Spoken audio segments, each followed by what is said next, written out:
Mula sa pagiging isa sa pinaka-kontrobersyal na manlalaro sa PBA hanggang sa simpleng pamumuhay bilang manggagawa sa Amerika, ito ang kwento ni Alex Crisano. Ipinanganak si Alex Vincent Crisano noong February 26, 1976 sa Brooklyn, New York. Lumaki siya sa Staten Island sa isang pamilyang may dugong Pilipino at Italyano. Ang kanyang ina ay Pilipina habang ang kanyang ama naman ay may lahing Italyano. Bata pa lamang ay kapansin-pansin na ang kanyang tangkad, lakas at pagiging athletic. Nag-aral siya sa Curtis High School at Concord High School bago naglaro ng college basketball sa Brooklyn College. Ngunit hindi tulad ng ibang basketball stars, hindi naging madali ang kanyang pag-angat. Hindi siya naging malaking pangalan sa college basketball at hindi rin siya napili sa NBA draft. Para sa marami, tila doon na magtatapos ang kanyang pangarap sa profesional na basketball. Ngunit nagbago ang lahat nang mabigyan siya ng pagkakataong subukan ang kanyang kapalaran sa Pilipinas. Noong 1999, dumating si Crisano sa bansa at unang naglaro sa NBA o Metropolitan Basketball Association.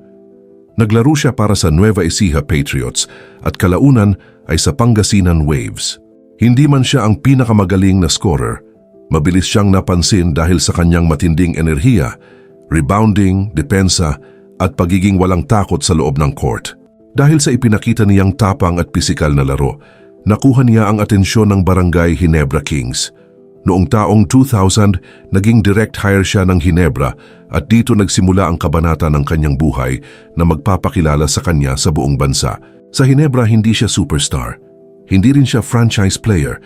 Ngunit sa tuwing pumapasok siya sa court, agad siyang napapansin ng mga tagahanga.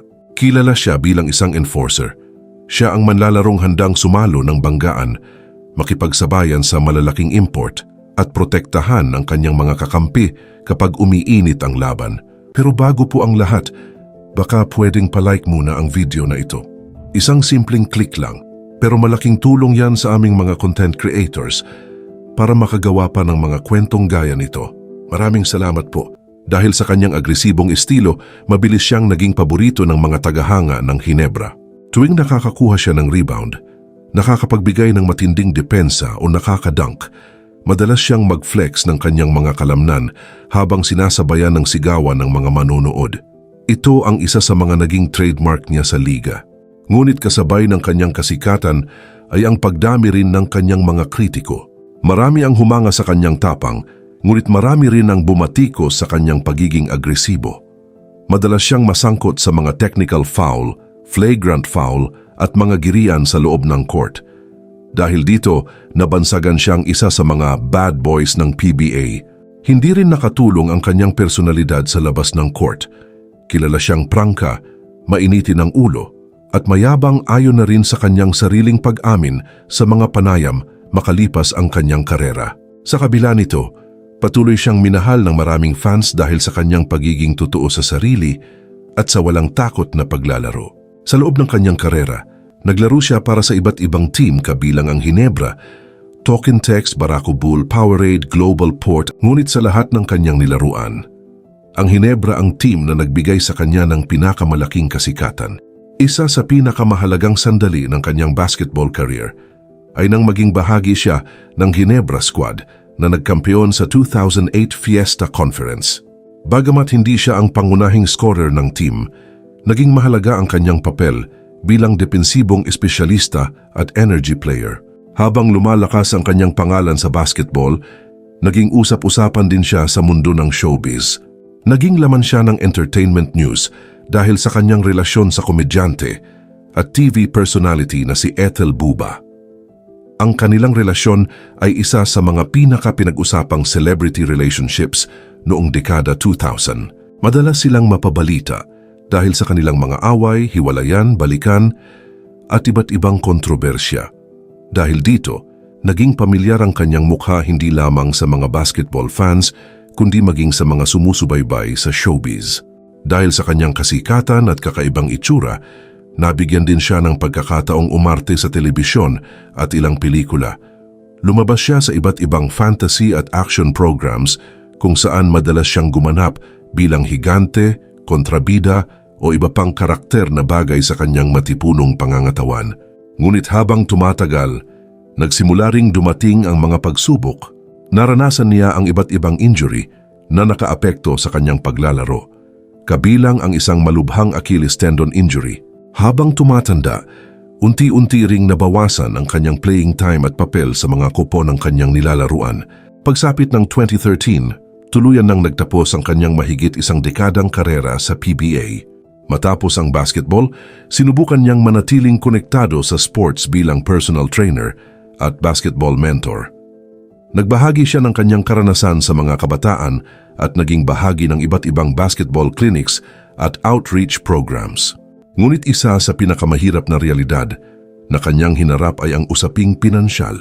Sa ilang panayam, inamin ni Alex na hindi niya na-manage ng maayos ang kanyang kinita noong kasagsagan ng kanyang karera. Sa kabila ng mga taong ginugol niya sa PBA at ng mga oportunidad na dumating sa kanya sa basketball at showbiz, hindi siya nakapag-ipon ng sapat para sa kanyang kinabukasan. Ayon sa kanya, malaking bahagi nito ay dahil sa magastos niyang pamumuhay noong kanyang kabataan. Noong panahon ng kanyang kasikatan, nasanay siya sa marangyang lifestyle, mga luho at mga gastusing kaakibat ng pagiging isang kilalang atleta at personalidad. Dahil dito, nang matapos ang kanyang basketball career, kinailangan niyang magsimula muli. Nagdesisyon siyang bumalik sa Estados Unidos upang magsimula ng panibagong yugto ng kanyang buhay. Pagbalik niya sa Amerika, malayo na ang kanyang buhay sa dating marangyang pamumuhay bilang sikat na basketball player at celebrity personality. Nagtrabaho siya sa iba't ibang regular na trabaho bago tuluyang pumasok sa trucking industry. Mula sa pagiging kilalang pangalan sa Philippine basketball, naging isa siyang ordinaryong manggagawa na nagsisikap para sa kanyang pamilya. Para sa ilan, malaking pagbabago ito. Ngunit para kay Alex, isa itong pagkakataon upang magsimulang muli at itama ang mga pagkakamali ng nakaraan. Sa mga naging panayam niya nitong mga nakaraang taon, inamin niyang marami siyang natutunang aral mula sa kanyang makulay na buhay. Ang dating mainitin ng ulo at maangas na manlalaro ay napalitan ng isang taong mas kalmado, mas mapagpakumbaba at mas nakatuon sa pamilya at pananampalataya. Ayon mismo sa kanya, mas pinahahalagahan niya ngayon ang kapayapaan ng isip kaysa sa kasikatan at karangyaan na minsan niyang tinamasa noong kasagsagan ng kanyang karera. Ngayon ay masaya siyang namumuhay sa Amerika kasama ang kanyang pamilya. Bagamat malayo na siya sa spotlight ng basketball at showbiz, tila natagpuan na niya ang katahimikan at kasiyahang matagal niyang hinahanap. Bagamat hindi naging MVP o scoring champion si Alex Crisano, nag-iwan pa rin siya ng malaking marka sa PBA dahil sa kanyang tapang, enerhiya at makulay na personalidad. Mula sa pagiging isa sa mga pinaka-kontrobersyal at pinaka-popular na manlalaro ng kanyang panahon, natutunan niyang iwan ang magulong nakaraan at yakapin ang isang mas simple at tahimik na buhay. Ito ang kwento ni Alex Crisano, ang dating bad boy ng PBA na natutong matagpuan ang tunay na tagumpay hindi sa kasikatan kundi sa mga aral at pagbabagong natutunan niya sa buhay.